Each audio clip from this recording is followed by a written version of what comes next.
Here we go. Outstanding. By the way, I just got to say, this has been a great week. I put the tweet out, and make sure, guys, please let me know if the audio is doing well.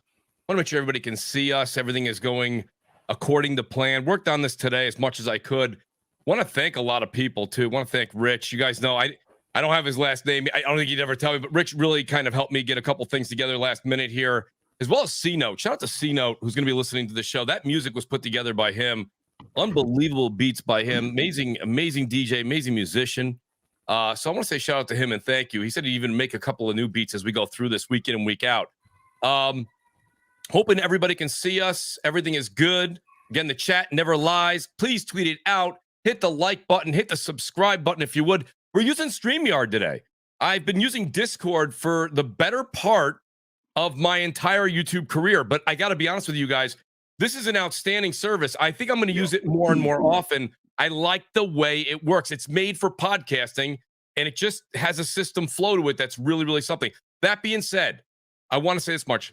Besides tweeting it out and all that good stuff you guys already know, what an amazing panel we have here. Every week, we're going to get a panel of super fans. And the reason I say that is it just means a lot to me personally, this game. You guys probably can't see it. It's not clear enough. But I love The Last of Us. The Last of Us 2. Absolutely played the hell out of it and playing through the part 1 again. It just holds something for me near and dear. And I know that each one of these panel members, it means a lot. They've done an outstanding job on their respected channels of covering this game thoroughly. The good, the bad, and the ugly. And we're going to talk about it tonight. Without further ado, let me introduce this panel, and then let's get right into this because I want to hear what everyone has to say. I'll give my take at the end. First and foremost, BG, welcome back to the channel, buddy. Great to see you here. Great to have you here. I know you've been extremely opinionistic about what this show should be, what it has become, and what you think it's going to be. So, BG, welcome to the show, buddy. How you doing this evening?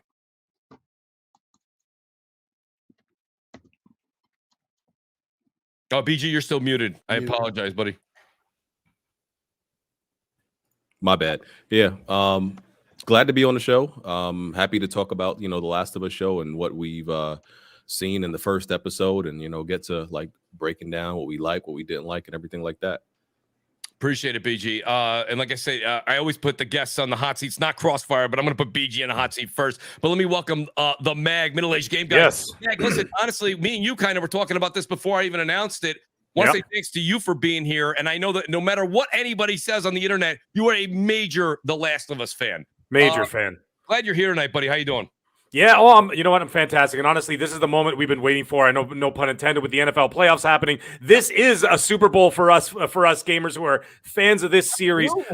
Between the two games, I got to say that I got 5 platinums on those 2 games. 3 on The Last of Us 1 for the 3 different variations of it. Yeah. And I actually platinumed Last of Us 2 on the PS4. And then I got a new account for the PS5 and platinumed it again. And I'm actually, after watching the episode last night, I literally turned to my wife and I said, you know what, hon? I think I might go for that grounded, the grounded difficulty achievement. I mean, or not achievement, a trophy, excuse me. And go for it again and just do it again. But anyways, it's a pleasure to be here. We got Broken Games here. We got my old pal Noof Nukem here.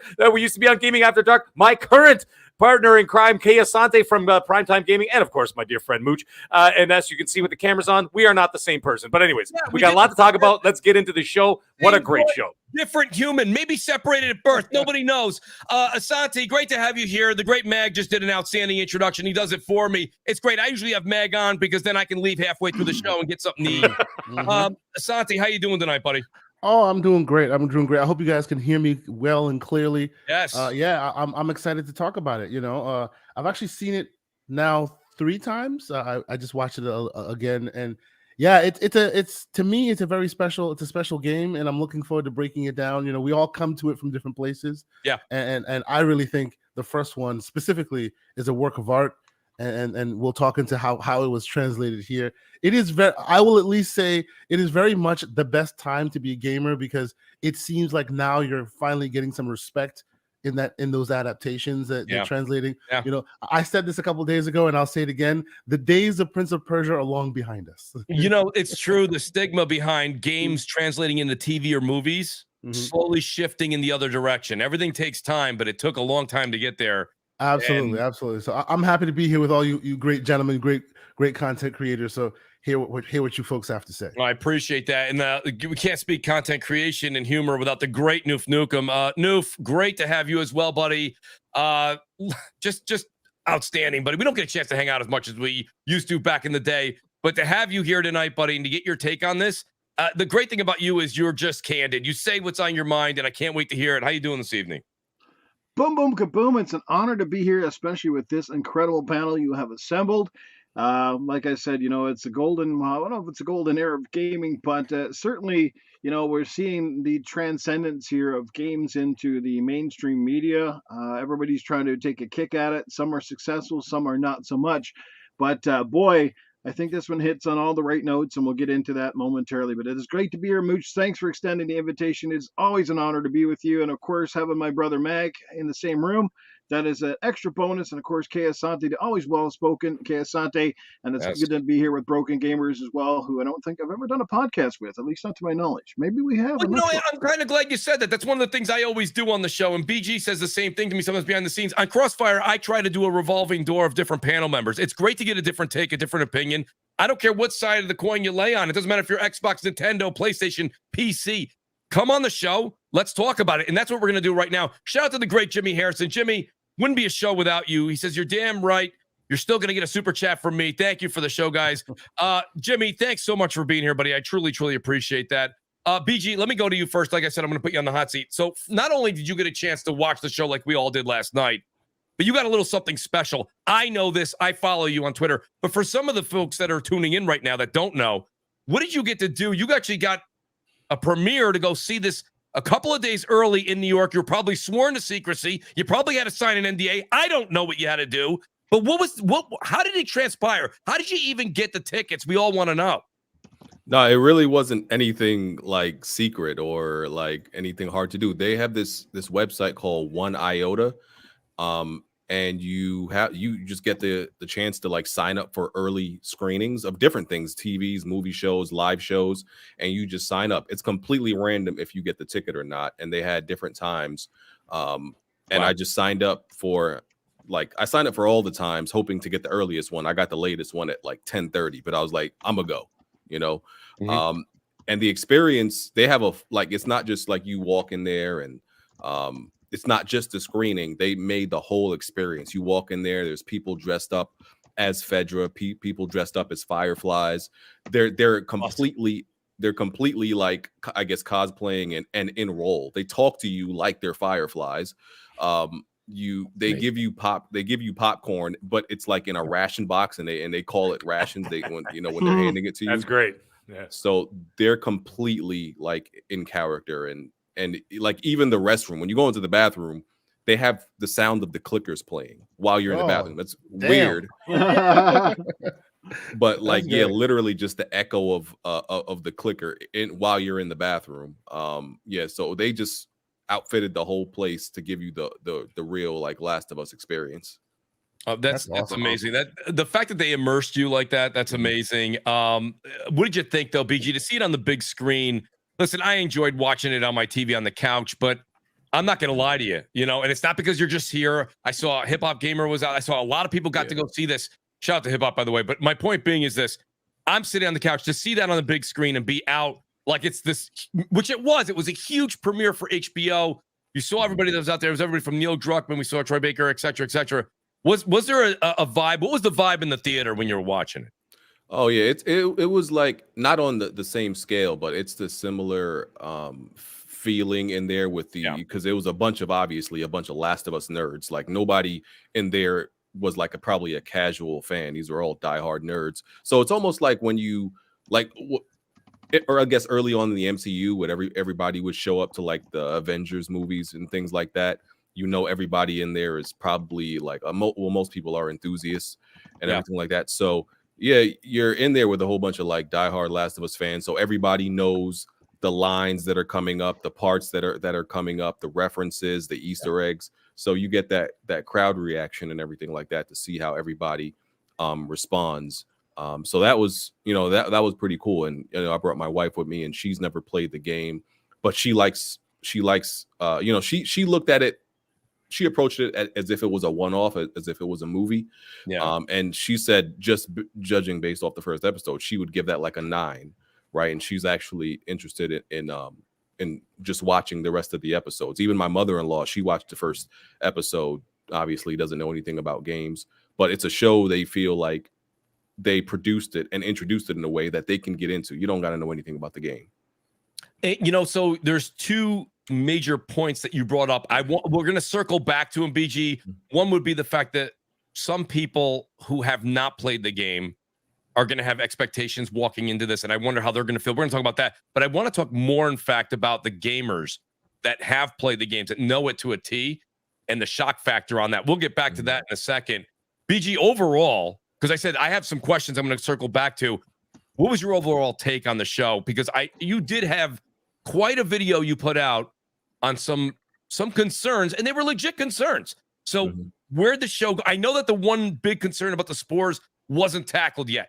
We haven't heard yet how they're going to actually handle that. You may know yourself from showing up to the pre-show and this and that, but have they kind of alleviated a couple of your concerns, or no, at this point, the jury's still out on that? Yeah, I think like they got rid of the spores and they're replacing them with tendrils. I do think you still miss out on some opportunities. Yeah. By not including those, like when we saw Joel and Tess go into that underground part, and there was the corpse and everything like that in the game.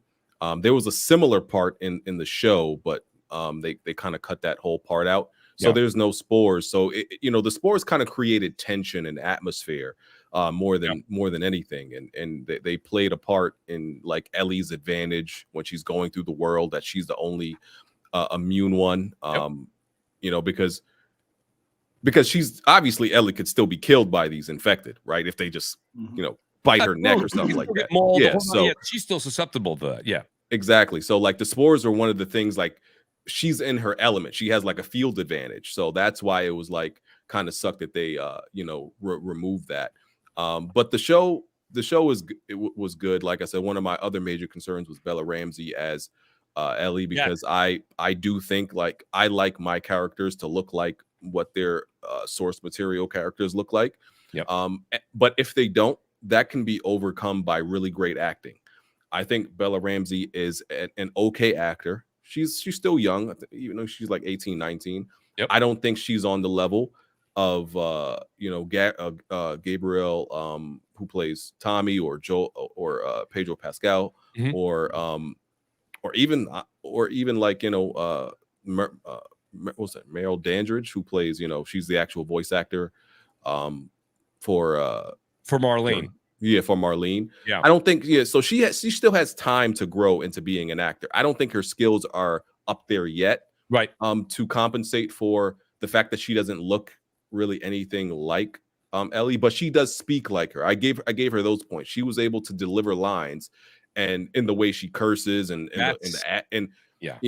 the way she delivered lines, I would say, but she doesn't have Ellie's demeanor or mannerisms. I don't think she really has those things, the subtle things. But overall, it was a nicely paced show.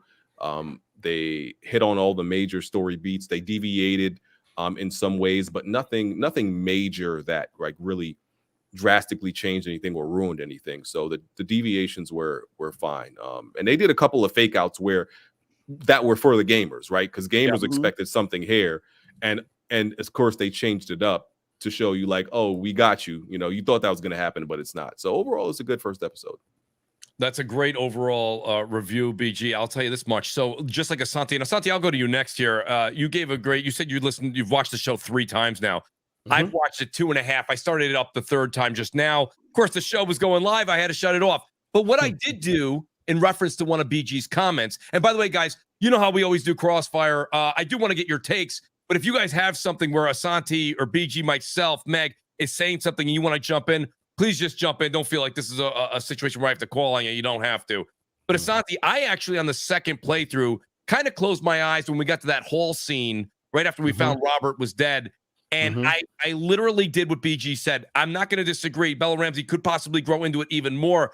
But when I closed my eyes and I heard her kind of tell Joel off, I heard the Oh, game yeah. character. It sounded Absolutely. like the game was Yeah. coming through my screen. So and it's not just Bella. It's not just Bella. I actually think the other characters Yeah. also somehow are able to channel those voices so unusually well. Like all of them that we know are unusually well. I will say at the top, my second playthrough, I had to skip through the beginning.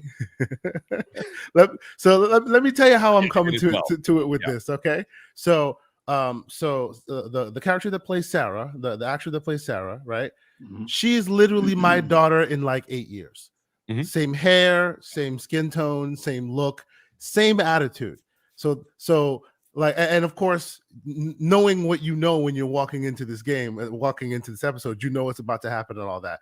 That whole first part, I am man enough to say when I first saw that thing, I was absolutely gutted. There was not a dry eye in the house. I'm just saying, it was just gut wrench because you knew it was about to happen. You know where it's going, right? That's the thing, though, Asante. We knew, and it still hit everybody in the fields 100%. It doesn't matter. Yes. They and we were worried about them translating that medium correctly because in the game you just jump into her skin, you know, halfway throughout that. Whereas in this one, they got a chance to breathe. You get a chance to know her. You know, they start their day off. You get to kind of have a mundane day with her for a little bit before all the hell breaks loose and all that. So yeah, let's just say the second time out, I'm like, yeah, I know what's gonna happen. Move on quickly. Yeah. You know, like I don't need to go through this again. No, yeah, because the first time, I'm telling you, any person with a kid, like, it wrecked me. It absolutely wrecked me. But yes, so my just the top level thoughts on it, and I watched it a couple times, as I said. I really like what they've done here. You know, I really think they've spent an unusual amount of time respecting the source material, which usually doesn't happen. I mean, I was amazed how close they kind of kept that. Yeah, even the colors of the game are essentially preserved in this, right? You can see them side by side, right? There are literally like lines that have been pulled from the game that you can play and watch side by. And I think I've even seen a few folks on YouTube show those side by sides, and it's really interesting to see that took place. I've heard a few pundits say that maybe Druckmann got a bit more power than he maybe normally would have in Hollywood, and that's why you can see all those things preserved. I think they threaded the needle rather well. You know, there's certain gaps that the game will obviously have because you're playing a game, and it seems almost like they filled them so well that it kind of either works or it's even better than the game. As BG was saying, they made some deviations. The deviations that I saw, like Joel's motivation, it actually informed the game and informed the story better than I think what the game did. Right? You knew right from jump why he was going where he was going. You knew right from jump why he was so motivated to get there. And the game actually muddied that a little bit more than this show did. It really, that change to me was more than appropriate. I think it's actually really good. So I would say, like, just also, and we can pick through all the great parts of it. I will, like, right off jump, I would say this is like a 9 for me, like really solid work. But to the point to BG's point, right? I'll even give Bella Ramsey a bit of I'll cut her some slack, because as we're seeing, this is a pilot episode. Ideally, if you think of this in Game of Thrones terms, where they will end up is far from where they start. So let's give them a little time to grow into it. So I'm with BG on that as well. But to BG's point about the spores, right? About the spores. If I have a nitpick, and it's the slightest of nitpicks, because you guys have just heard me regale you all with how much I love this thing, right? And I really do. I think this is top tier and HBO stuff. Tess is awesome. I loved Tess. Tess was glad you said that. I just want to say, Asante, and I want you to continue. DC Gaming, Tess looked a little rough and sounded a little rough, but I'll be all right. I mean, a few people were questioning that. I don't know. I love her as an actress. I've seen her other work, so I know what she's capable of, and I really think she nailed it here. She's from New Zealand. Like, her accent is nowhere near what you hear here. She's putting it on display. She's amazing. I thought she was a badass at this thing. Now, real quick, I'll pass it on, but I need to make a point about the spores there. Right? I love, and I'm a geek for grounding your narrative. I love that they grounded it in actual scientific theory. You can look it up. I looked it up a little bit. It is absolutely true. They even spent the time to add a little bit of extra to it to make sure that you understood the science with the folks talking in the beginning, right? They did all of that, right? And then they betrayed that whole idea by not having spores, which is a fundamental idea of fungus. Anyone that knows mold, anyone that knows anything, it's a fundamental part of the dispersal. It just is. It is literally basic, right? And it's not a big deal. Like I said, I love this thing, right? But unfortunately, I can't help but bring the idea, because another show that I completely love is The Mandalorian. And anyone that pays attention to that show knows that there was drama on that show because what happened? Our great actor, Pedro Pascal, who I think is amazing, didn't want to wear that damn mask anymore. And it turned into a thing. There was even ideas that some episodes were filmed without him in the mask and they had to do VO later. And here we are on this show where you're spending so much effort grounding it in absolute science that makes sense. And then that fundamental piece you took away because why? I suspect maybe because your talent wasn't happy with it, you know. And the thing that's unfortunate about that to me is if you've watched the game, their masks aren't really like the old school masks you used to, where it's black with the things on the side. They're clear masks. Yeah, they're clear masks. They're clear masks with the cartridge on the side. So that's why I kind of question. I see where you're going with that, and that very well may be the case. I don't know. It's just unfortunate to me, you know, for a work that's hitting such high heights, and they got so much of it correct. It makes that small piece just so unfortunate. And that's the thing. I don't think we're there yet. That's what I was saying to BG. I don't think we're quite there yet in finding out, because they've said, the creative director and them have said, and the writer along with Neil Druckmann said, they've gone a different route with this. I just want to clearly, like, they would have, the spores were always in the game when you went down into the subway, right? When you were down in a corridor, maybe a school that had been closed up for a very long time, right? And then it had spores, they put a mask on. I can't see an actor, no matter who it is, saying I wouldn't want to, because a lot of the time they're outside. So they don't have to wear it there. You know, and let me be absolutely 100% clear here. I don't care if they yada the spores away. That's fine. I don't like they're really hitting on all cylinders with the emotions, character building, and all of that. My reason for bringing it up is you spent so much time grounding this in scientific reality, only to then betray that idea with this thing that's essential to that idea. Only you're removing it for reasons. It's the only reason why I'm like, huh? Then why did you spend so much energy and time putting science behind it? You should have just moved on. You know what I mean? But besides that, I think it's absolutely great. It's really great. I'm looking forward to where we go with it. It's still on them to prove, like I said, it's still on them to actually prove what they're going to do in absence of the spores. They're going to have to deal with that. That's going to have to be answered. We just haven't gotten there yet. Meg, I'll go to you next here. I'm kind of going around the circle here. Meg, what did you think overall? You also heard a bit of what BG and Asante definitely has a little bit of a hang up still with the spore situation, which I get. I really do, but it could be a narrative choice. Could be. That's what I'm thinking. It could be a narrative choice. We're only one episode in. Right. However, I do know people who have watched 6 episodes. They're my people down in Hollywood, have seen the first 6. They saw the first 4, and then they saw the next 2. So they saw 6 now, and they said the show just keeps getting better. So they didn't go into details because they didn't want it. You got people in Hollywood, and we're still doing this. Yeah. What's happening? Well, when I go down for E3, I'm actually spending a day in at Warner Brothers Studios. My card, will you? Thanks. Go ahead, please. I interrupted. I apologize. Anyway, listen. Here's a story. I gave this a 9.5 out of 10 right off the bat. I'll get into why. I'll be quick, okay? But I took off a 0.5 for one reason only. I just found that some parts, I understand that what they're doing, they're lore building and they're story building, right? And they're narrative building. So I found that I took off a 0.5 just for pacing, okay? I found that there were a couple of areas where it dragged a bit, and you know what I mean? Like, and I'm not talking dragging long, because I mean, it was only an hour and 25 minutes or 21 minutes. But either way, there were about 3-4 minute segments where I was like, you know what? I'm just going to go grab a bag of peanuts.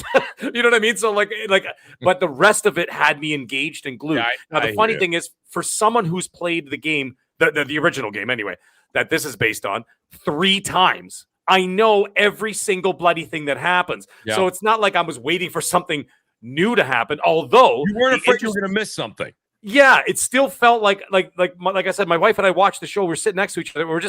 We didn't say anything. for like 15, 20 minutes at a time, just sat there, just, you know what I mean? Just engaged and glued. And it was super quiet. Actually, what's it? Reggie Skull there. That was the first thing I was going to say. The one thing, my God, Pedro Pascal, I don't know how he did it. Troy Baker, who was on set, must have been completely jealous because Troy Baker's actually in the show. He plays James. He sounds exactly like him. It was unbelievable. Mm-hmm. By 30 minutes into the show, you wouldn't be able to tell the difference between Pedro Pascal and Troy Baker. I don't care what anybody says. Now, even Tommy's good. Even Tommy's work. Tommy is really good too. Really good. His voice sounds exactly like him. Exactly. It's fantastic. Yeah. It's fantastic. And you know what the other thing is? It's very interesting. And this is the thing. I'm going to bring it up with Broken Games that started to say about, not looking the same. The characters not looking the same. Let's face it. There was two of them. There was Ellie, who clearly didn't look anything like Ellie, right? But we'll give her the benefit of the doubt. Let her act it out. And let's address the elephant in the room. The first shot of the thing shows Joel's daughter. And guess what? Yeah. She's black now, right? Or half anyway. But the thing is, you look at it and I'm like, oh, this is interesting. So then all of a sudden, but my God, 3 minutes in to her performance, she's amazing. You didn't even remember who the girl in the game was. She nailed it. Now I want to get into that because I was talking about it with Everborn last night. He brought it up about Joel's daughter, and I'm like, dude, don't worry about it. I said, you know what? People are going to be pissy pants about it. That's their own whatever issues they have in their life. Don't think about that. Look at her performance. Her performance brought me to tears. And this is a guy, and I said it to my wife before the show started. I said, the number one thing they're going to have to nail this first episode on is they're going to have to nail the death of Joel's daughter, because that is the motivation behind the entire series up until Joel is done with the story, right? Yeah. And that is the whole motivation. They have to nail that. That has to be so impactful and so powerful. Yes. And my God, did they ever nail it? Because they showed the little, like Asante was saying, the little mundane thing. She went downtown. She went to get his watch fixed. Yeah. And all these little things. And she stole the DVD from the old lady and then gave it to Joel for his birthday. It was hilarious. And I really liked her. I go, she's adorable. And then you know what broke me? You know, Mag, the reason for her skill is you know where her pedigree comes from. You know her mom, right? No, Tandy Newton from Westworld. That's her mom. I was thinking, my God, she looks like that's Tandy her mom. Newton. Yes, Tandy Newton's her mom. That's her so mom. I'm just like, Well, there you go. Okay, well, makes sense. Clearly, talent got passed down. The genes got passed. Didn't mean to cut you off. Go ahead. No, it's all good. You know what broke me is when they were driving out of the town.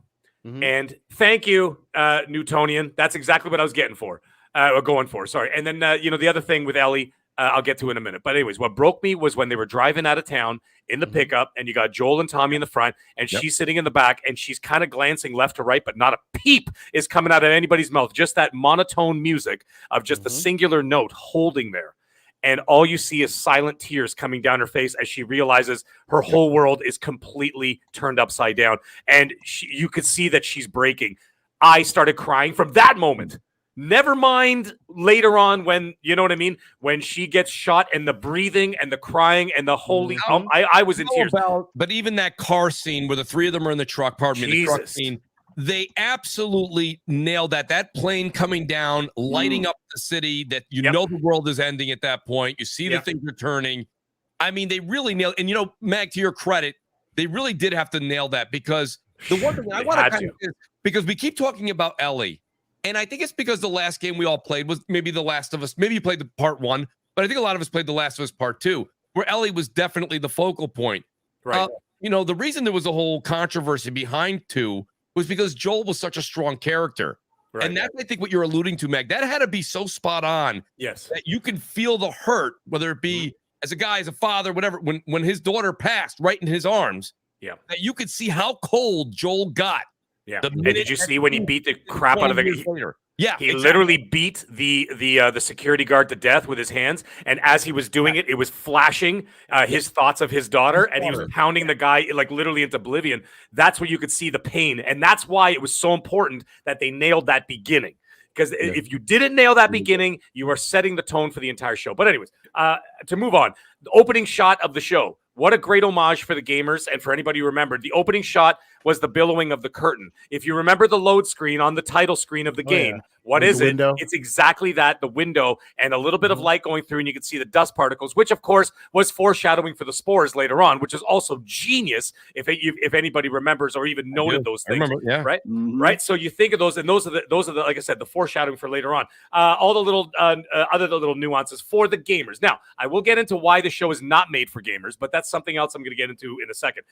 Joel's holster, exactly like the game. His backpack, exactly like the game. Like, my God, Joel's daughter, she was wearing that T-shirt. It's the same one from the game. The same, all of that.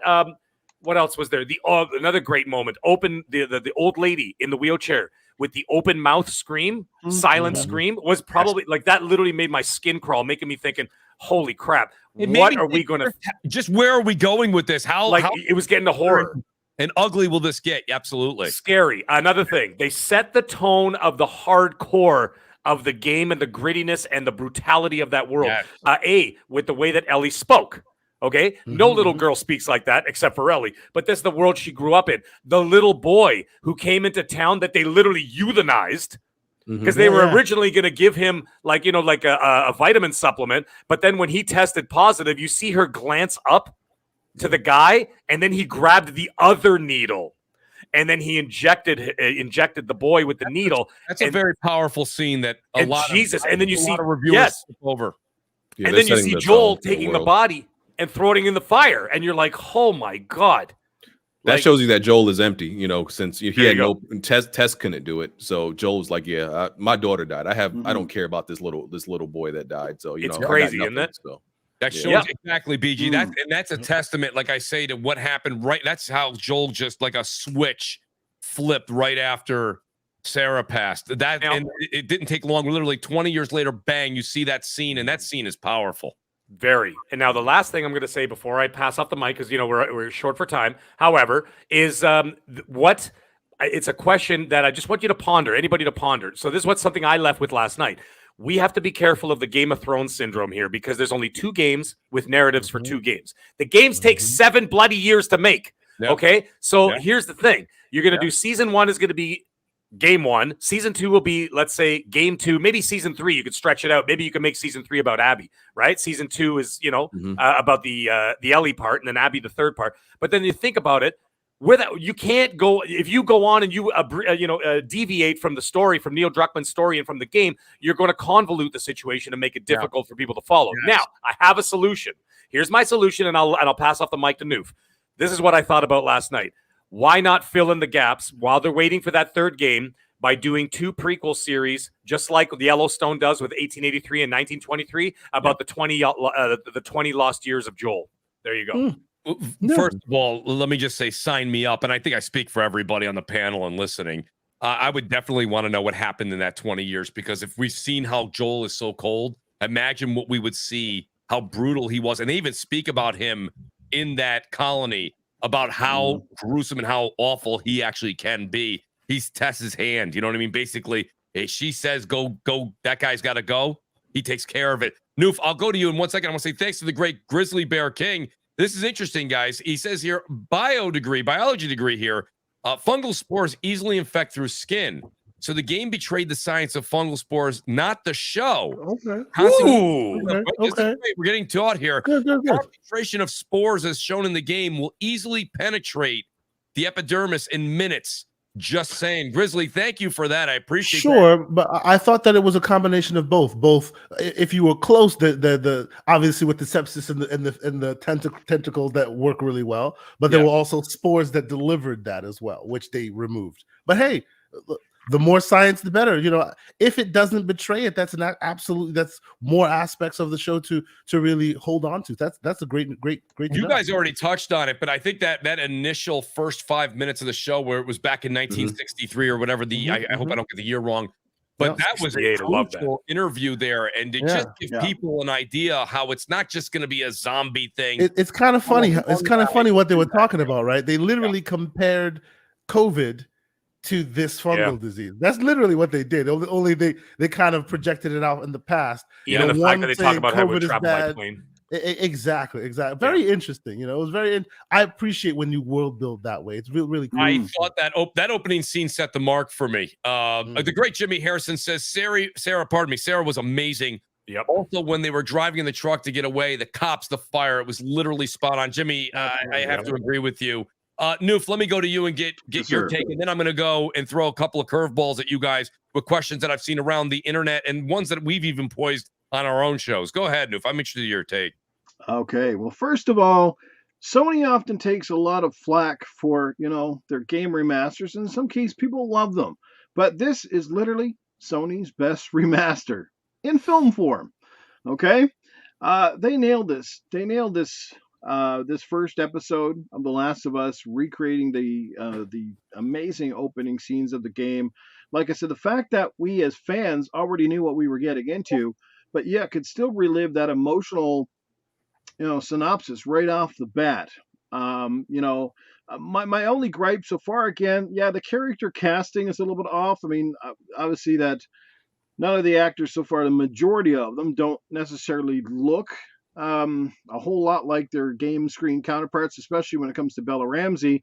But like I said, I've learned in the past to give people the benefit of the doubt, because I've seen that in the past where I've written off actors and actresses and they come in and they do a kick-ass job. And so far, the first episode, they get it off the ground, they emulate or, they capture the essence of the characters is the main thing, by nailing some of the way they deliver the lines and the voices, the mannerisms, and of course, you got to give it up to the producers on this show, right?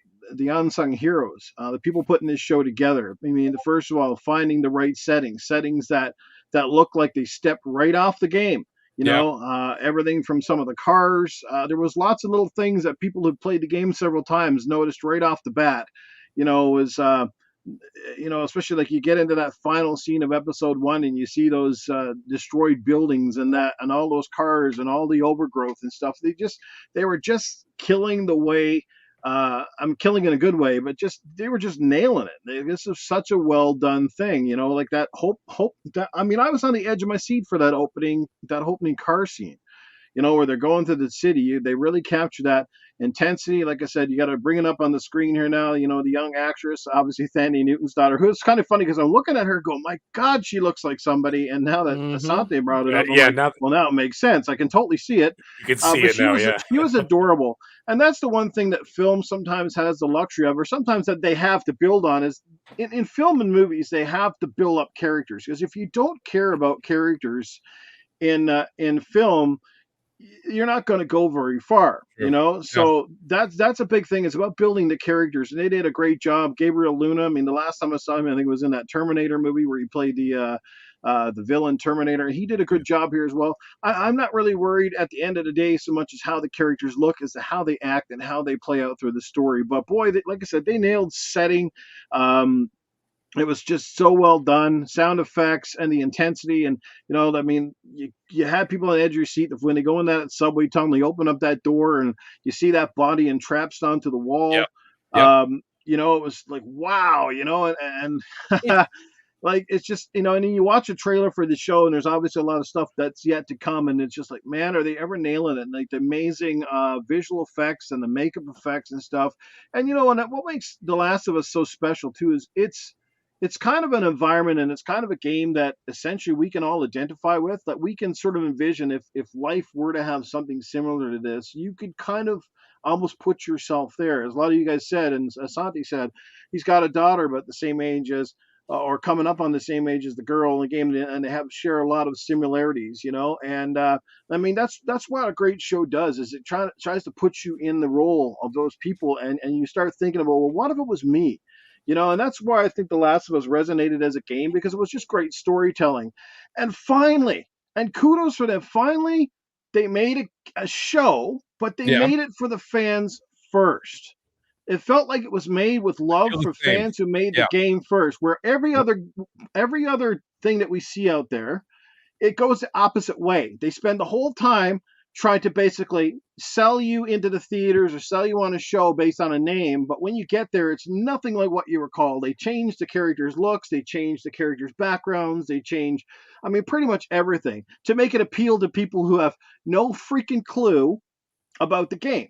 And that's what Right. pisses me off. I mean, at the end of the day, if you honor the people that make your product special, it's going to be special. And then if you can make it relate to the TV audience, which I think this show did very well, of course, coming off the heels as well of popular shows like The Walking Dead, which of course is winding down. Like I said, it's great timing to kind of pick up where that leaves off, but bring it into a different way. I mean, obviously the spore infected, fungus affected people. I don't like to really call them zombies for the lack of a better word, because they're not technically your typical zombies in this game. We all know that, but No, they're more very of an scary. infected. They're Right, infected, I and they're mean- very scary. Mhm. They're Yeah. very scary in the game, and they look and feel scary in real life. Like, that in the game, Yeah. was always with that one instant. You screw up one bit, that clicker gets through your defenses, bites into you, done deal, Well, right? the thing about it too is, this, unlike The Walking Dead, you guys know this from listening to me on Crossfire. I foolishly, I'll say foolishly, stuck around for the entire show, and The Walking Dead had your typical Night of the Living Dead 1960s type of zombie, right? Walking around as slow as possible. These are more like 28 Days Later, something like Yeah. these are World War Yeah. Z. They evolve. Yeah. Right. And it's frightening when they have the speed involved in the chase. Noof, you brought up some great, I got a couple super chats here, but you brought up a couple of very interesting points, and they allude to my questions as well. I do want to say shout out to King of Games 405. He says, seeing the response to the show, do you all think the Horizon remaster makes more sense, seeing as they have a Netflix show coming up? What do you think, BG? I'll go to you on that one. Do you think that I don't really see a correlation there. I don't think you have to do a 1-for-1 there. No, I don't think it justifies the remaster.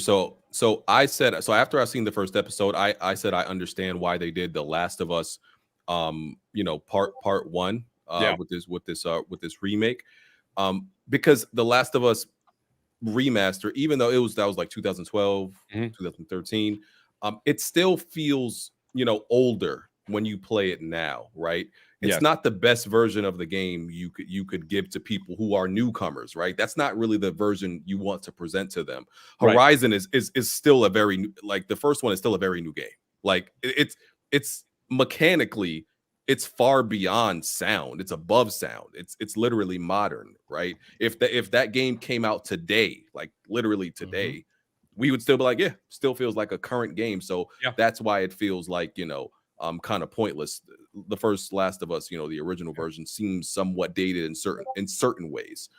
So no, it's not the same thing. No, I completely agree on that. Shout out to Face 23. Says The Last of Us Part 1 was about love, and the second game was about hate. What will The Last of Us Part 3 be about? Thoughts from the panel. Anybody want to chime in on that one? Question. Great question. I think it's going to be about repercussions about past events. And it's going to be about looking back on everything that's happened to that point, and then there will be a reckoning at the end of it. That's what I'm thinking. So what it's going to be like basically a retrospect of what happened in the first two games and the journeys that got them to that point. I mean, look at the way The Last of Us 2 ended, right? With Ellie alone, in her cottage without her girlfriend, wife, whatever, and her daughter and all that kind of stuff, and just left alone. And then, you know what I mean? And she's going to have to reflect on what happened before. And then I think that's where they're going to delve into Joel's past as well. And they're going to look at that. And basically, it's going to be addressing the ghosts of the past. That's what I think it's going to be. And then eventually, it's going to have a penultimate ending where it basically everything from all the previous games are going to converge into one final climax. And then it's going to end there. Well, that's a great take. Anyone got a different point of view or spin? I think something similar. I do think it might be about redemption. Because the first one was definitely about love. The second one, a lot of people say it was about revenge. I don't really think it was about revenge necessarily. I think it was about loss. Because there was no winner at the end of that game. Everybody lost something. I don't know if people I think a lot of people who it's okay to be, I know the second one is divisive, but I think a lot of people get upset because they somehow think Abby won or something like that. No, Abby lost everything. Ellie lost everything. Everybody lost everything. I mean, Tommy and his wife got divorced. Joel died. Abby's best friend and she ended up turning against the people who adopted her because she was a former Firefly. Lev's sister died. I mean, everybody literally lost something. Ellie lost her fingers, her wife, everybody. So that's why I think it's about nobody wins and everybody loses. And I think if she actually learns, assuming we play as Ellie, I think we should in the third one. I would assume so. BJ. Yeah, I think so. Yeah. Assuming that we do, I think it should be about redemption, because you have to learn from Joel's mistakes and not necessarily, because that's essentially what happens at the end. She has the flashback of Joel and realize this is not what she wants to do. So I would assume she has to like kind of struggle to carry on in that past, because it's hard to not be, I guess, violent in that world that you live in. You still have to be violent to survive, but maybe there's a certain point you can't pass when it comes to pursuing violence in a way. So yeah, no, that's a good take as well. The great Jimmy Harrison is back. He says, fantastic suggestion, Meg. Would love to see Joel's story. Hence, we know what happens to him later. Yes. Well, I mean, so Jimmy, thanks for setting that up. BJ, I do want to put you on the hot seat one more time here, because you alluded to it when you described enjoying the show with your wife out at the movie theater. I got to ask you, and Noof alluded to the point that they finally made a show for gamers. Mm-hmm. But I got to say, you know, devil's advocate, right? I got to ask these questions.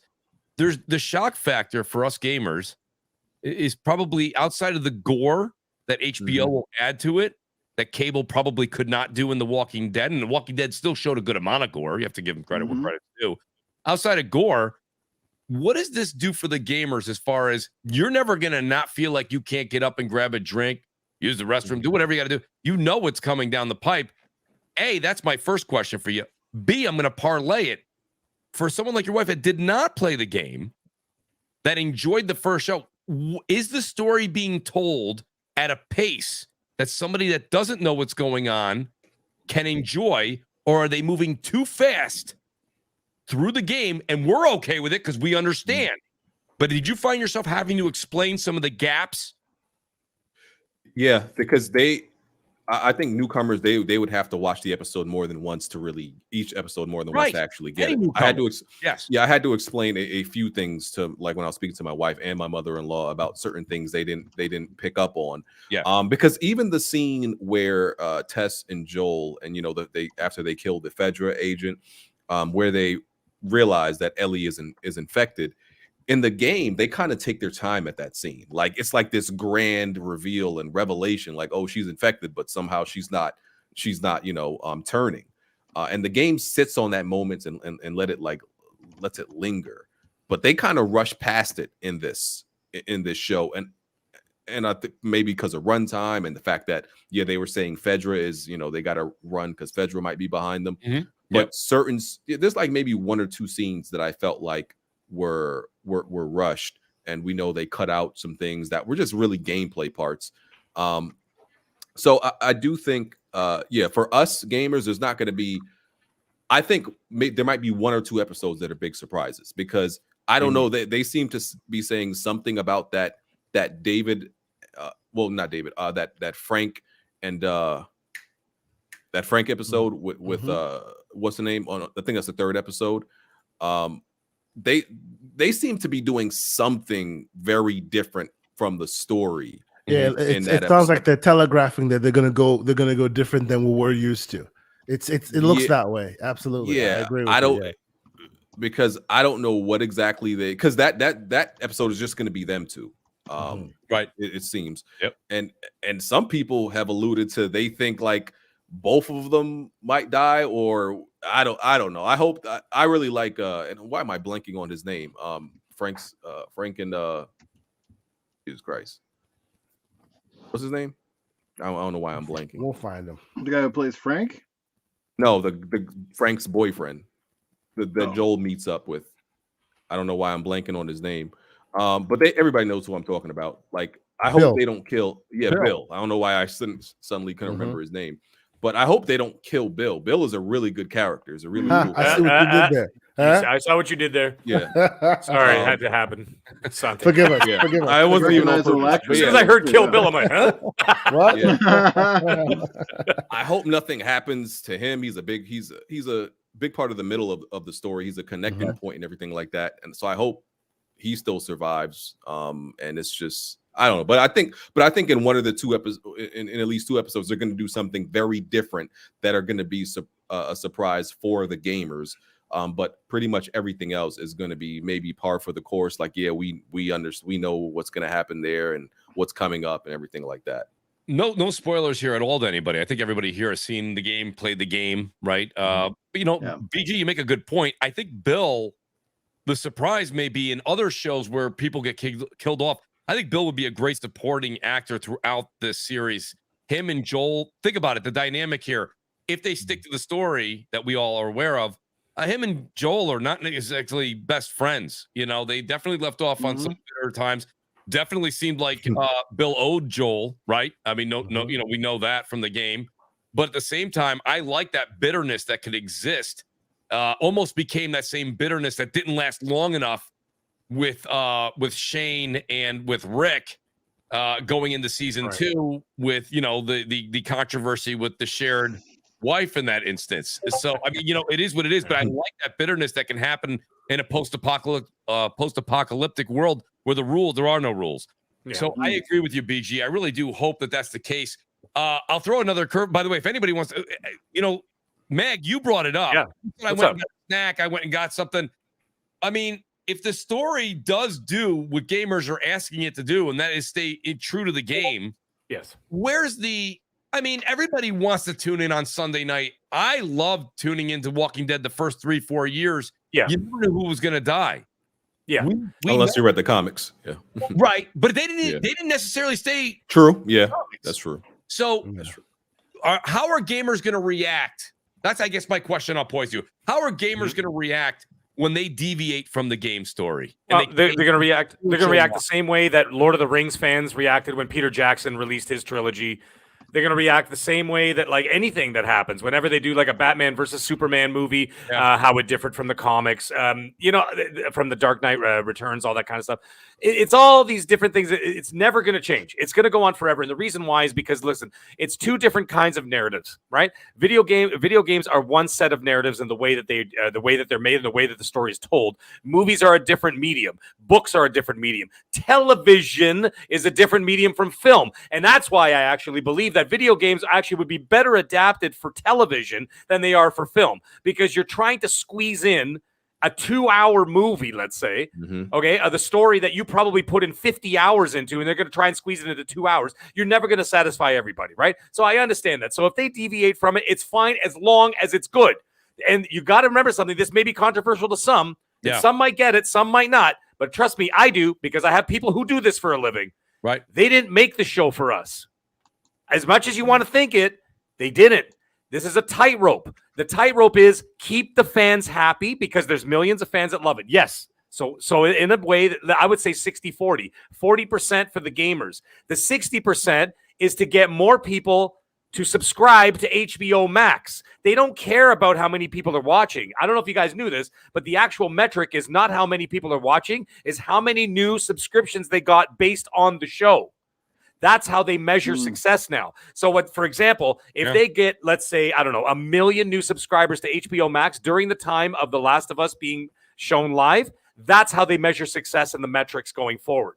Not how many people who are already subscribed and watching. They don't make money off that, right? So that's how they do that. So they're making this for people like my wife. They're making this for people like, my wife's a gamer, but she never played those games.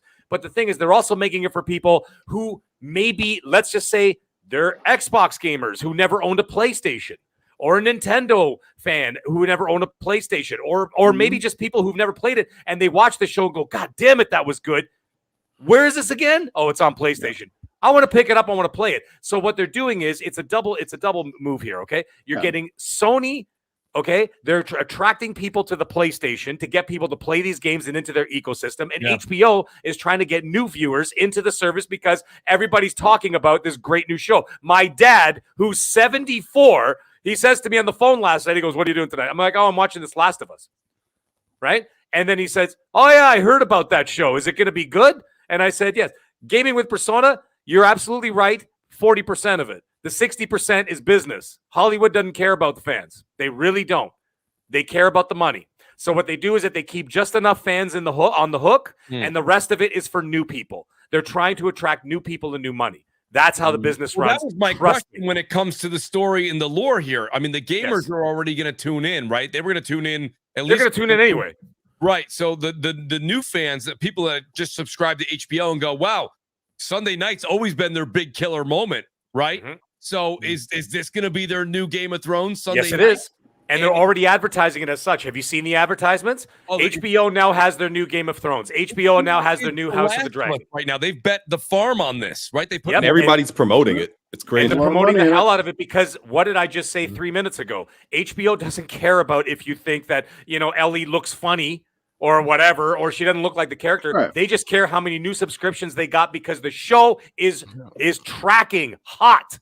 That's what's happening. But at the end of the day, again, it's about respecting the source material. And it also happens that Neil Druckmann obviously has a large part in this show. A lot of times you see major studio executives come on in sort of an advisory role, but they don't really have a direct say in how things play out. You know what I mean? They're just kind of there, and they'll oftentimes they don't care because they're probably getting a good payoff anyway, or they're just not invested.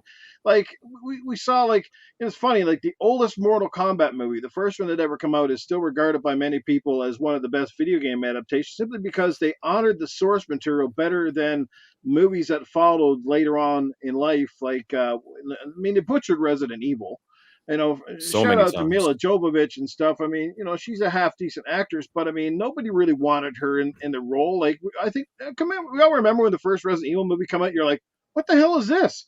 Like, where's Jill and where's all these people? Like, what the frig is going? Like, it seemed nothing like the game. It just had the Umbrella people in or whatever, and it was just so weird. And it's just like, and you got to stay true to sort, because the gamers definitely pick up on it. Like, we picked up all throughout the last of us show. We're like, oh man, that scene looked like it jumped out of the game. Oh, that little building looks really cool. And like Mag talked about, like little thing like the window, and these little things are almost like Easter eggs to us. Like, we pick up on it, and that's what makes us feel like they're respecting the source material, because they're giving us stuff that we can identify with. But when you completely, it's the game movie in story alone, or it borrows loosely from a story, right? And obviously they do have some liberties here because they're making it into a TV show, which could be a bonus, and it also could be a minus, because you obviously want TV shows to last, obviously as long as they can, right? And that's always tough, because after we saw this with The Walking Dead, once you get halfway through, people start to lose momentum. The story can sometimes go off the rail. The longer anything goes, the more shit has a chance to go off the rails. So what do you do with it when certain things get stagnant? And then you either start taking too many risks that just you go, well, that's not going to be right. You know what I mean? Like you already said, we only have 2 games in the Last of Us series. So you can only touch on so many parts of those games before you have to either start going back to like making up stuff that didn't happen. Like, let's go back to visions of the past, or you're going to go into the future and you're going to start creating stuff in the game world that obviously Neil Druckmann and people haven't got there. Kind of like they did with Game of Thrones, where Buddy hadn't even finished his books, and yet they were starting to add stuff. And then, of course, you got fans going, well, what the frig is this? And, all that stuff. So, like I said, a little bit of a risky proposition either which way. Yeah. But as long as, I guess, like I said, they sit down and have good meetings together, and they say, well, this is what we'd see for the game, or it's what we see for the show, then great. But it's always a gamble, and we don't know how long that gamble is going to pay off. I do have one thing like that I'm worried about is I look at there's 9 episodes. I thought there was 10. I don't know, not 9 episodes. I thought there was 10 as well. Yeah, it feels a little short. Feels like certain things could be rushed, and they all have different run times. Yeah, and I don't know that it probably won't bother me in the end, but I don't know. Like, I like shows with a consistent runtime. Like episode 1 is 81 minutes. Episode 2 is 55. Then 76, then 46, then it's 60. And it just goes up and down with these very inconsistent, run times. So I just, and when you add it all up, the Last of Us game is probably like maybe on average, depends who's playing, depends the difficulty, but it's probably like 13, 14 hours. This show, I think if you add up all these times, this might not even be 8 hours. I just pulled it up because I saw it earlier. You're 100% spot on here, BG, and it is odd. I mean, episode 3 is 76 minutes, 4 is 46 minutes, 5 and 6 are both 1 hour, 7 56 minutes, 8 51 minutes. Episode 9, this is heartbreaking. I mean, I got to be honest with you. If you're gonna go ahead and make one tip in a heavy direction, you go the last one. The last one's 43 minutes. Yeah, that sounds like cliffhanger material right there. Yeah, this might total like 7-8 hours if you add up all these minutes. Yeah, that's I feel So that's what it sounds like. It sounds like the last episode is going to be a cliffhanger of the end of part 1, and I think that part 1, the game, is going to spill into season 2, and then season 2 is going to dip into just the Ellie side of The Last of Us 2. So question for you guys. Go ahead, do you and this is more just I don't have the background on it as maybe as you do, Mag.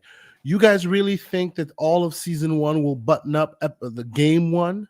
No, I think it'll spill into season 2. Right? I suspect the season 2 or we won't get The Last of Us 2 until possibly season 3. Because I think then it'll even allow Bella Ramsey to grow up and fill that role a bit. I thought they said season 2 would be The Last of Us. Would be The Last of Us part 2. Am I wrong, guys? Please correct me. Well, see, I remember them confirming season 1 would cover the first game. I could look it up though. Okay. See, this is the conundrum that we face. That's the worry, right? That's the worry if that's the case, because then they're going to yada yada yada through a lot of very important parts that you probably want room to breathe. You know. Shout out to the great Jay Bari, also Mooch Maniac family member. Appreciate him and Persona for being here. Both Mooch Maniac family members. He says, great start so far. Surpassed my expectations. You know, and honestly, Jay, I got to agree. Same here. And, you know, I want to ask BG, I know you're looking that up, but I do want to bring something up here. This is kind of a big deal for anyone that's played the game and has played factions. And I you know, listen, I've played a lot of factions, but I guess even with my numbers, I don't know if I hold the candle to BG on this one.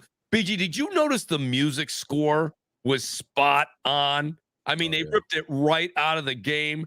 And the faction's theme music while you're waiting in the lobby before Joel took off on his adventure with Tess, they played that entire rip, that entire beat. That was, I mean, everything was right from the game. Even the intro. Does HBO have the same like people do all their shows, all their I guess major shows intros, because it has all that same aesthetic and it's so good. It makes you. I never skip the Game of Thrones intros. Like it's good. I don't know why, but it's so good just to listen to. And it confirms here. It says Mazin confirmed that the first season of The Last of Us will cover the events of the entire first game. That's what I thought. Oh wow. See, and if that's the case, that's hence my worry that they'll skip past some important key points, because like you guys are saying, the runtime is not that long. Yeah, but the music was really good. Even though I'm someone who, in games, I don't care that much about music, but in shows, I do care more, and it was really good. I'm actually less concerned with them capturing everything in season 1 of Asante, and I'm more concerned with where the hell are they going to go with season 3? Sure, or if they decide to make The Last of Us Part 2 2 seasons. Someone actually said that in the chat earlier, saying that they're probably split it. I mean, it makes sense if you think about it. The game is almost split in half, right? The first half is Ellie, second half is Abby, right? Well, I mean, and then converge with the two of them together, meeting in California or whatever. If it makes anyone feel any better about it, anytime we've had adaptations that go off the rails, it's usually when the lore master, if you will, is not on the case. They literally have Neil in pocket, and it looks like Neil is actively working.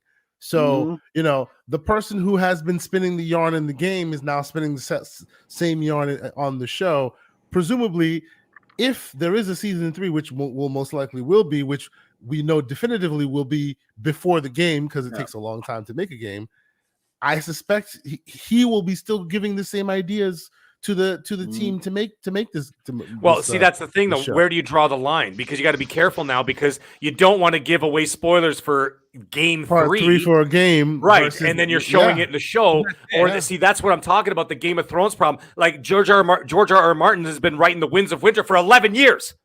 Okay, 11 years. To be fair, and I know that's where the comparison keeps coming because of what happened with George R.R. Martin. Right. He's already come out and said that the whole show of the first Game of Thrones, he gave them pointers once on like on one document, and they took it off and kept going with it even till after they had run out of material. Hence that last season. And what ended up happening, and the quality ended up suffering as a result. Exactly, right? And that's why I'm saying that Druckmann being part of the team and seemingly actively adding things in may avoid that, right? Because he's there saying, nah, don't go too far off the edge. This is how I want it to stay. You know what I mean? I think they might do that Spartacus thing, guys. You remember Spartacus? Remember that awesome show, Spartacus? That show. That was amazing. And you remember when, God rest his soul, the first guy passed away? Yes, and then what they ended up doing is that they ended up doing another season, but it was a prequel, not Blood and Sand. I can't remember what it was, Blood in the Arena or something like that. And they did that prequel series. And then they hired the new actor. Yes. And then they did a time jump. And then they went back into, I was about to say Back to the Future, my God. They went into the future there, and then they carried the show on from there. I could see them do it. I mean, listen, we're just speculating. HBO put hundreds of millions of dollars into this. I don't think that they're just flying by the seat of their Thrones. Yes, they didn't fly by the seat of their pants. Bigger than Game of Thrones. They already know the next 10 years of where the show is going. 5 seasons, 6 seasons. I read this a very long time ago, so it's not fair for me to even put this out there because I haven't read it recently. But word on the street, and this is more than that. I know, I believe this is fact. Please, guys, check it out. And next week, if I'm wrong, we'll talk about it on the show. But they went to HBO for The Walking Dead. HBO, you guys, I don't know if you guys, HBO turned it down. I'm pretty sure that when it became a seeming, I know everyone's got a bad taste in their mouth because of the last, 4 or 5 seasons, but the Walking Dead was a massive success. Massive. Huge. And HBO kicked themselves. This is why you hear everyone on the panel saying this. HBO's gone big with this. They've gone real big. They're throwing everything they got at it because the post-apocalyptic world doesn't ever seemingly seem to get boring to anybody. Shout out to Gotham Guy. He says, I think you have to give the fans what they expect, but not in the way they expect it. Hopefully the showrunners will do that. Also, Mooch, congrats on the Giants win. I have no faith in my Cowboys. That was an outstanding Giants game for all you Giants fans out there. I'm shocked I have a voice. I was screaming absolutely like crazy last night. What a game. That was something. Right? They look good. And, my boy, what do they call him? Vanilla Vic, DJ out there looking great. He really, really was doing his thing. Mooch, just to give you, not to cut you, a confirmation of what exactly you were saying. Please. I have pulled up the article that actually confirms that. Go ahead, Asante, please. 2 networks, including HBO, passed on Walking Dead before AMC took it over. So you're absolutely right. That is, I read it a while ago, and thank you, Asante. Thank you for fact checking that. I just want to say, like, that is why you're seeing HBO, and I think Mag alluded to it, Noof as well. This is going to get quite. I'm going to use the word scary. I'll use the word gory. I think it's going to get pretty gruesome. Magnum Visuals is here. He says there can be a prequel in between part 1 and 2, then make a game about it. It can always be any new character's life in that universe. That's true, but like you said, Mag, they're going to have to tap dance around where they would go with that alternate series after they finish The Last of Us Part 2. They can't give a game away before the game is out, and you also can't have a narrative on a TV show dictate the game. That's right. That's a dangerous game you're playing, no pun intended. I'm just going to put this out there right now for Netflix. Netflix, please hire Cliff Bleszinski to fucking do the Gears show, please. Make sure that he's there because he's the only guy that actually knows what the frig that game is about. By the way, that's a big red flag because you know that right now they've got God of War in production, right?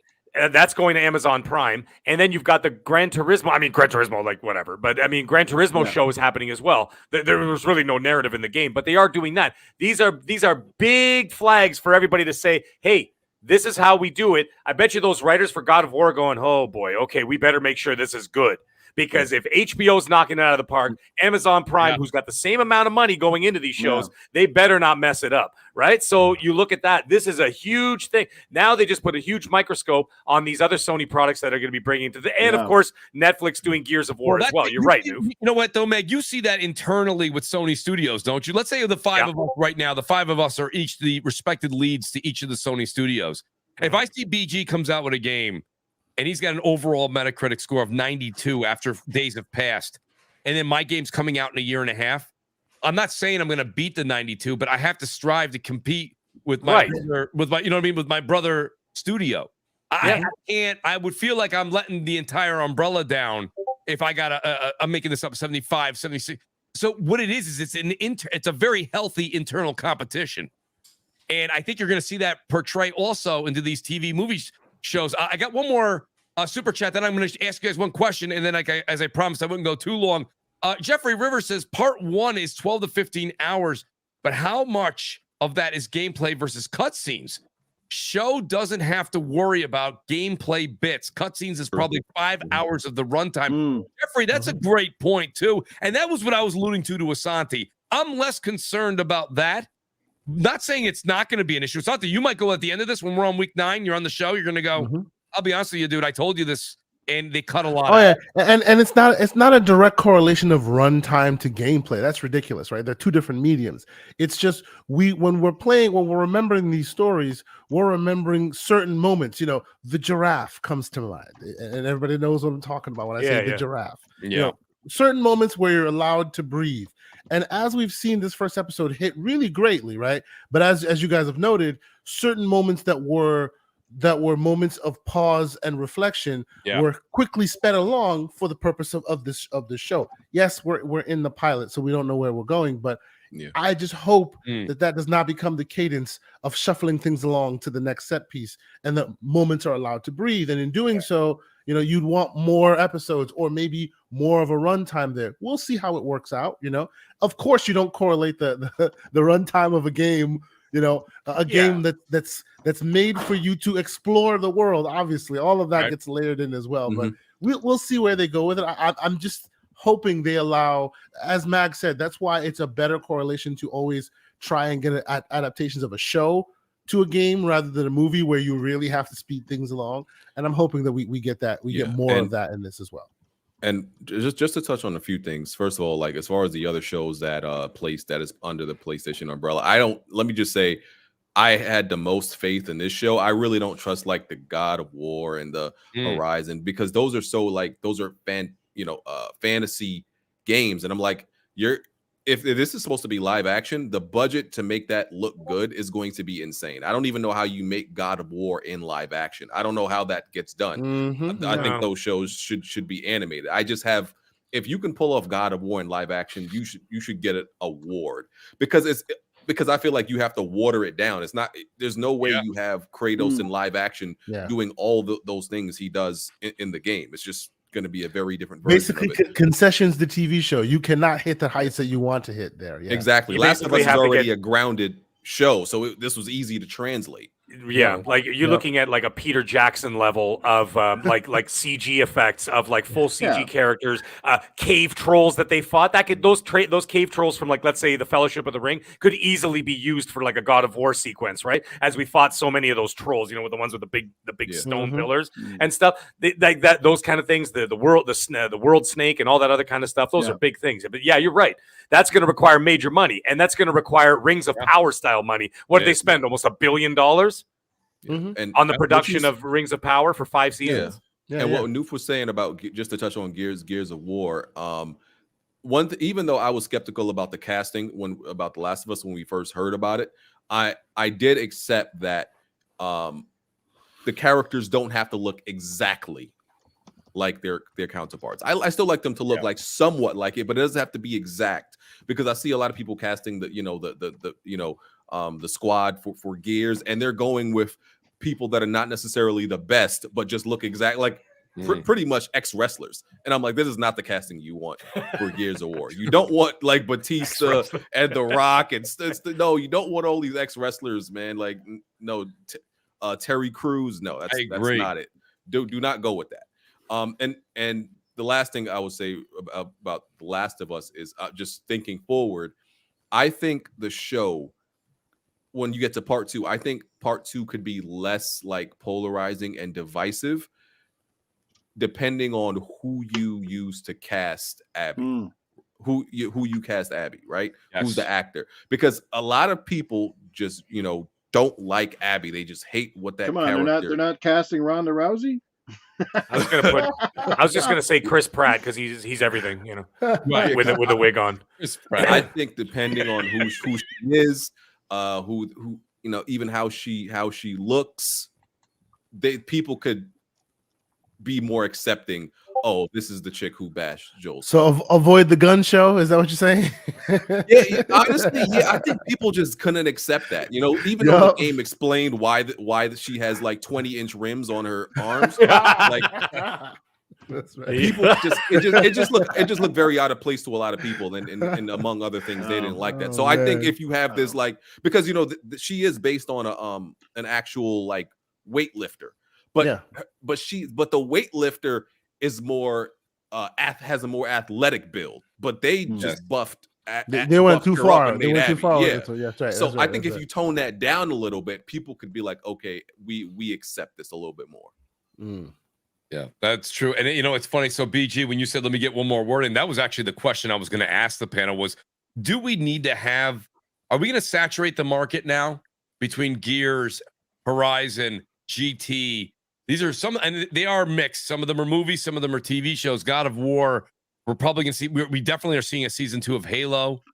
And what does this say for the Halo folks? I mean, a lot of people are out there new. What do you think? I mean, did you watch Halo? Put it this way. I mean, put it this way. I mean, if you're gonna make a new TV show, I honestly think that you're better off starting at least with, you know, a successful game, because you already have a foundation, a base, and pretty much a story kind of built for you. You just got to go about doing it right, which is what they did here.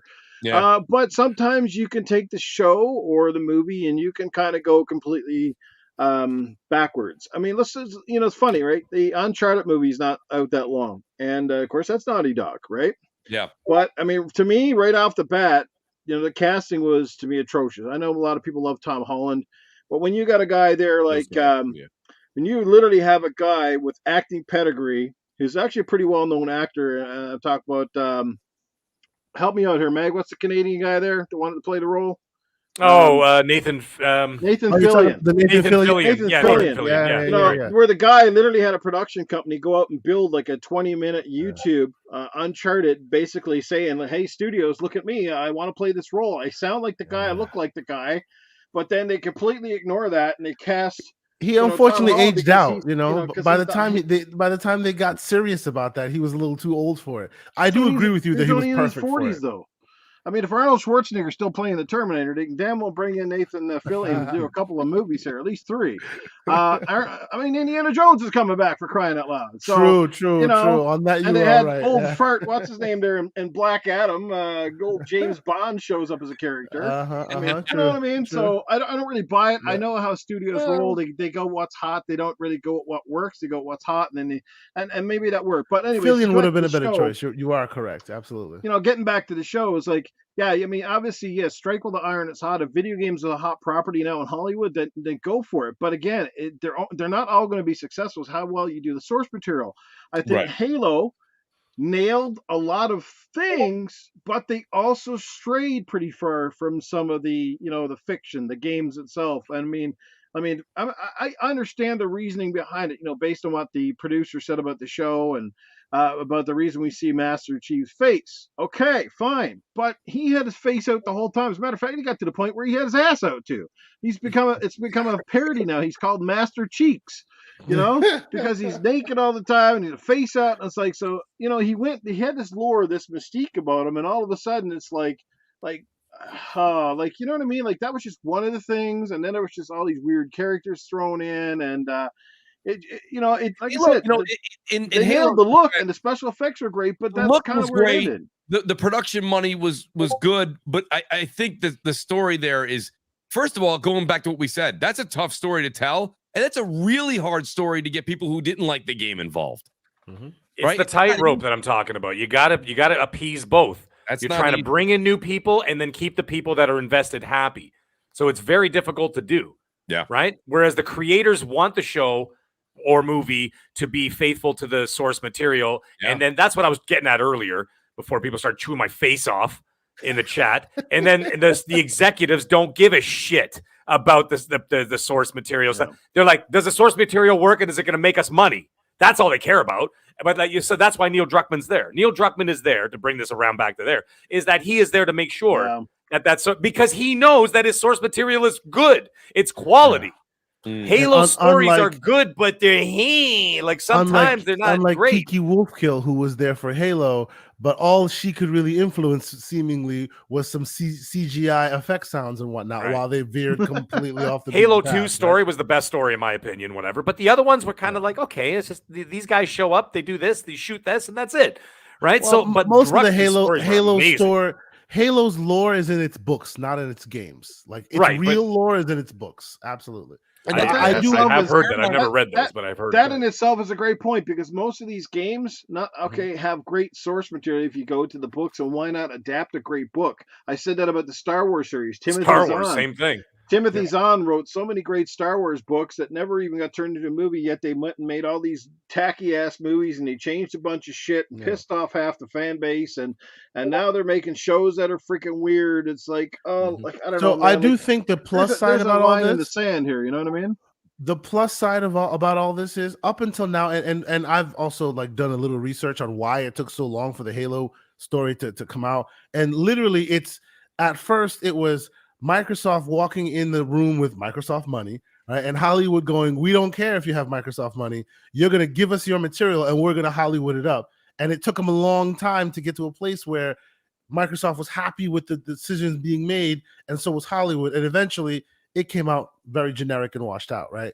And what are we looking at here? We're looking at a story where I've heard specifically like really good pundits and really good critics in the space criticize the makeup of the way this show works because Druckmann has too much power, is what they've said. And look at the end result; it looks absolutely great. But the thing is, he's producing the quality. plus side. This is my point. So the plus side of all this hopefully becomes moving forward.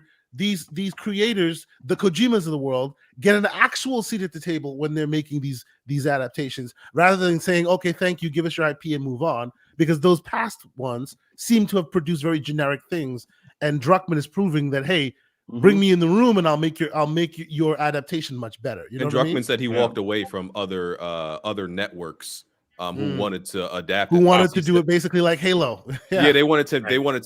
He said they wanted to make it sexy, which probably means more action oriented as far as like the more generic zombie stuff. Yeah. Right. More Walking Which we've Dead. already seen 1,000 times. Yeah. Dead Planet, you're my spirit animal. He understood that comment you highlighted, Mooch. Yes. That is exactly what's going on. Druckmann knows he had a quality story before he even decided to make a show out of this. Yeah. Way before. Oh, so absolutely. like, you know what I mean? So like that's what I'm saying. Is the HBO people, like I said, they care about the money and they care about the subs. Druckmann cares about the story. if this But show had been done by any other studio, Ellie would probably be 6 feet tall and have her cleavage hanging out the whole time. You know what I mean? to the great Noof Nukem, by the way. The great Jimmy Harris is back. He says, preach BG. With a lot of fantasy, I'd rather have a CGI show or something. Live action is going to Animated. be Difficult. Yeah. It really is. Just get a really good animated studio, like for example, I don't know if any of you ever watched the Castlevania. I did on Netflix. Anime. It looks beautiful. It's gorgeous, Yes. right? Like do that. Yeah. It'll be cheaper. It's gonna look better. Why they got their work cut out for them. That's all I gotta say. Quietly at Netflix, all the production studios that they have a like in-house studio they keep using for these game adaptations. They're getting better and better all the time. With Arcane used to be my barometer. That was like tip of the spear. And then of course you saw what they did with the Cyberpunk. Yeah. Quietly Netflix is out there really putting in the work. Making this move forward rather than those perceptions that we've had as gamers for so long. What was that other one they did? What was that other one they did? The PC game. Arcane. No. Was that which one? No. There was the what the hell? What's that, brother? When did it come out? It just came out like this year. They had this. Lil Nas X did a song for it and everything. You're not talking about. It was a Netflix show. It was a Netflix animated show based on the PC game. I could have sworn that was Arcane. Not Cyberpunk. You're not talking about Cyberpunk. What are you? No. Couldn't have been that. I'm not sure. God damn it. Anyways, whatever. Someone in the chat will get it. Well, let me say this, guys. Outstanding talk. And like I said, I said an hour. It's an hour and a half. That Mooch just rambles. I apologize, guys. That's just what I do. I do want to say thanks to this amazing panel. We're going to be back next week, next Monday at 7 p.m. Eastern again. Different panel assembled. These gentlemen are all welcome anytime. Guys, you know that you can just show up. I don't care. I'll reach out to you guys and still throw the link out there. Anybody that wants to join is more than welcome. I want the super fans here. You're going to have a great time next weekend as well. It's going to be a fantastic show. I'm assuming next Sunday night, 9 p.m. Eastern on HBO, and we'll see you guys here at 7 p.m. Guys, I want to say thanks to each one of you guys. I'll go real quick around the room. BG, thanks for being here. Like I said, I promised 60 minutes. I did 90. I'm going to try and cut it back a little bit. I really want to try and make this an hour, get in, talk about the episode. And I thought you guys did an outstanding job of getting into it, knowing what you liked about it. You all discussed certain things that are still concerns. And we even reached out a bit further to see what the problems could be if, in fact, we get a season 3 or 4. But BG, go ahead and make a plug for the channel, buddy. And I appreciate you being here. Yeah, Weapon Wheel Podcast is 5:45 EST on Sundays. I'm doing an in-depth review of each episode, each Last of Us episode on my channel. The first one is up. So yeah, check it out. Check out the channel, Broken Games HDR. Thanks for the invite, man. You appreciate it, man. Great to have you here, BG. I appreciate your input. Kay Asante as well, man. Always great to have you, man. Especially, you've made a couple of last few Crossfire appearances have been absolutely fire. I appreciate the your invite. time. Yeah. Let people know where they can find you. And again, thank you for your input on this week's show. Oh yeah, no, I appreciate being invited to the show. Stellar cast, of course. Great podcasters in their own right. Myself and Mr. Everborn Saga, we will be going. We won't be doing full analysis as we're doing here. We'll leave that to the great Mooch and Mooch TV to do that. But we'll touch on a few points as the show goes on. We love this. We love this world and we love this show. So we'll be talking about it as well. It's a great time to be a person who likes games and likes shows, because it seems like they're really threading that needle quite well. So we appreciate all the folks that want to pay attention and watch it and analyze it with us. TKO Asante, PlayStation, Twitter, Xbox, all the places you want to find me. And I'm a co-host on the Gaming Circle podcast on Saturdays, 10 a.m. Eastern Standard Time, where we get a little PG-13 slanderous, but we keep it all in jokes and fun. So thank you guys so much for having me as usual. Appreciate it, Kay Asante. The great Mag, outstanding to have you here. Love the hot takes, love the opinions. Let people know where they can find you. Buddy, like I said, I have a feeling you may make it back to one of the shows coming up in the next few weeks, buddy. So great to have you here tonight. Let people know where they can find you, please. Yeah, of course. You can always find me on Twitter. I don't on Wednesday nights at 7 p.m. Eastern. I'm on Primetime Gaming with Kay Asante, who's right over there at the bottom of the screen, and of course Mr. Boomstick XL and Everborn Saga and Wandering Dutch, and and of course Hargeet as well. So we do that. Anyways, by the way, the name of the show was Dota Dragon's Blood. That's what I couldn't remember the damn name of. Yeah, so there's the League of Legends Arcane and the Dota Dragon's Blood. But anyways, absolutely. Yes. This was an absolute pleasure. I enjoyed this. I can't wait to watch the rest of this show. Last of Us is, no matter what console you play on or whatever, Last of Us for me has always been near and dear to my heart and my favorite series so far. And it just overshadows everything. And just after watching this one episode, I really do want to go back and play Last of Us 2 on grounded difficulty. I can't wait. And I can't wait for Factions 2, which I hope ties into this show somehow. We'll see. So, you know what I'm saying? I want to see I can't. Oh my God, I can't wait. But anyways, it was an absolute pleasure, guys. You were wonderful. Chat, you guys are great. A lot of people turned out tonight. A lot of hot super chats, a lot of hot takes, and a lot of hate for some of the things I had to say. But hey, that's the way it goes sometimes. Anyways, guys, thank you for the invite. Have a great night. Appreciate it, Mag. The great Noof Nukem. Noof, thank you for being here too, buddy. Great to get your takes. Glad I could make it.